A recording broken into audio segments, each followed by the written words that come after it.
ಸರಿಸುಮಾರು 30 ಸ್ಥಳಗಳಲ್ಲಿ ಕೆಪಿಎಂಇ ಕಾನೂನು ಅಡಿಯಲ್ಲಿ ನಾವು ಸರ್ಚ್ ಅಂಡ್ ಸೀಜರ್ ಆಪರೇಷನ್ ಮಾಡಿದೀವಿ.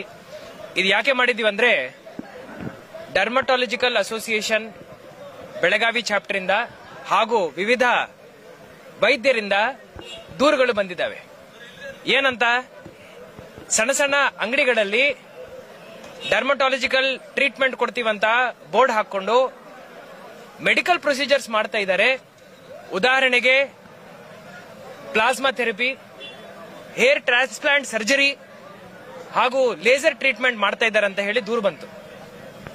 ಇದನ್ನು ನಾವು ಪ್ರಿಲಿಮಿನರಿ ಒಂದು ರಿಪೋರ್ಟ್ ತರಿಸಿಕೊಂಡು ಎಲ್ಲ ಸ್ಥಳಗಳಲ್ಲಿ ಹೋಗಿ ಪರಿಶೀಲನೆ ಮಾಡಿ ಸರ್ಚ್ ಅಂಡ್ ಸೀಸರ್ ಆರ್ಡರ್ ವನ್ನು ಡಿಸಿ ಅವರ ಮುಖಾಂತರ ಇಶ್ಯೂ ಮಾಡಿಸಿ ನಾವು ಸರಿಸುಮಾರು 30 ತಂಡಗಳಿಂದ ಈ ಸರ್ಚ್ ಅಂಡ್ ಸೀಜರ್ ಆಪರೇಷನ್ ಅನ್ನು ಮಾಡಿದೀವಿ. ಇಲ್ಲಿ ಏನೇನು ಎವಿಡೆನ್ಸ್ ಸಿಗ್ತವೆ ಅದನ್ನು ನಾವು ಕೆಪಿಎಂಇ ಅಡಿಯಲ್ಲಿ ಏನು ಕೋರ್ಟ್ ಇರುತ್ತೆ ನನ್ನ ಅಧ್ಯಕ್ಷತೆಯಲ್ಲಿ ಅದರಲ್ಲಿ ನಾವು ತೀರ್ಮಾನ ತಗೊಳ್ತೀವಿ. ಯಾರ್ಯಾರು ಕಾನೂನು ಬಹಿರಂಗವಾಗಿ ಈ ಎಲ್ಲ ಕೆಲಸಗಳನ್ನು ಮಾಡಿದ್ದಾರೆ ಅವರಿಗೆ ಶಿಕ್ಷೆ ಕೊಡಬೇಕಂತ ಹೇಳಿ ನಾವು ನಿರ್ಧಾರ ಮಾಡಿದೀವಿ. ಅಮಾಯಕ ಜನರು ಅವರ ಪ್ರಾಣವನ್ನು ಈ ತರ ನಾವು ಡೇಂಜರ್ ಅಲ್ಲಿ ಇಡ್ಲಿಕ್ಕೆ ಆಗಲ್ಲ. ಸೊ ಅದರಿಂದ ಈ ಕ್ರಮವನ್ನು ವಹಿಸಿದ್ದೀವಿ. ಬ್ಯೂಟಿ ಪಾರ್ಲರ್ ಇರ್ಬೋದು, ನಾವು ಡರ್ಮಟಾಲಜಿಕಲ್ ಥೆರಪಿ ಕೊಡ್ತೀವಿ ಅಂತ ಹೇಳ್ಬೋದು. ಈ ತರ ಇನ್ಸ್ಟಿಟ್ಯೂಷನ್ಸ್ಗೆ ಅವರು ಹೇರ್ ಕಟಿಂಗ್ ಮೇಕಪ್ ಮಾಡಬಹುದು ಬಿಟ್ರೆ ಈ ತರ ದೊಡ್ಡ ದೊಡ್ಡ ಸರ್ಜರೀಸ್ ಮಾಡ್ಲಿಕ್ಕೆ ಪರ್ಮಿಷನ್ ಕೊಡಲ್ಲ. ಯೂಟ್ಯೂಬ್ ಅಲ್ಲಿ ನೀವು ನೋಡ್ತಾ ಇರಬಹುದು, ಈ ತರ ಆಗಿ ಇನ್ಫೆಕ್ಷನ್ಸ್ ಆಗಿ ಎಷ್ಟೋ ಜನರು ತೀರ್ಕೊಳ್ತಾ ಇದ್ದಾರೆ. ಸೊ ಆ ರೀತಿಯ ಕೆಲಸ ನಮ್ಮ ಜಿಲ್ಲೆಯಲ್ಲಿ ಆಗಬಾರ್ದಂತ ಹೇಳಿ ಆ ದೃಷ್ಟಿಯಿಂದ ಬಹಳ ನಾವು ಒಂದು ನಿರ್ಧಾರ ತಗೊಂಡಿದ್ವಿ. ಈ ನಿರ್ಧಾರಕ್ಕೆ ಬದ್ಧರಾಗಿ ನಾವು ಇರ್ತೀವಿ.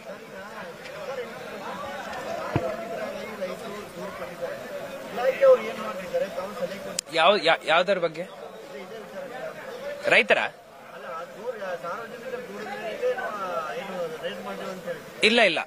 ಇಲ್ಲ ನಾನು ಕ್ಲಿಯರ್ಲಿ ಹೇಳಿದ್ದೀನಿ. ಇದು ವೈದ್ಯರು ಹಾಗೂ ಡರ್ಮಟಾಲಜಿಕಲ್ ಅಸೋಸಿಯೇಷನ್ ಬೆಳಗಾವಿ ಚಾಪ್ಟರ್ ಇಂದ ದೂರು ಬಂದಿದೆ, ವೈದ್ಯರಿಂದ, ರೈತರಿಂದಲ್ಲ. ಇಲ್ಲಿ ಸೋಯಾಬೀನ್ ಬೆಳೆ ಹಾನಿಯಾಗಿದೆ. ನಾವು ಜೆಡಿ ಅಗ್ರಿಕಲ್ಚರ್ ಜೊತೆ ಮಾತಾಡಿದೀವಿ. ಒಂದು ಹುಳು ಬಂದಿದೆ ಅಂತ ಹೇಳಿ ಅವರು ನಮಗೆ ವರದಿ ಸಲ್ಲಿಸಿದ್ದಾರೆ. ಒಂದು 10 ಹೆಕ್ಟೇರ್ ತನಕ ಈ ಒಂದು ಏನು ಸೋಯಾ ಬೆಳೆ ಇದೆ ಅದು ಹಾನಿಯಾಗಿದೆ ಅಂತ ಹೇಳಿ ಅವರು ನಮಗೆ ಪ್ರಿಲಿಮಿನರಿ ರಿಪೋರ್ಟ್ ಕೊಟ್ಟಿದ್ದಾರೆ. ಈ ರಿಪೋರ್ಟ್ ಅಂತೆ ನಾವು ಸರ್ಕಾರಕ್ಕೆ ಬರೀತೀವಿ ಹಾಗೂ ಇದಕ್ಕೂ ಪರಿಹಾರ ಕೇಳಲಿಕ್ಕೆ ನಾವು ಪ್ರಯತ್ನ ಮಾಡ್ತಾ ಇದ್ದೀವಿ.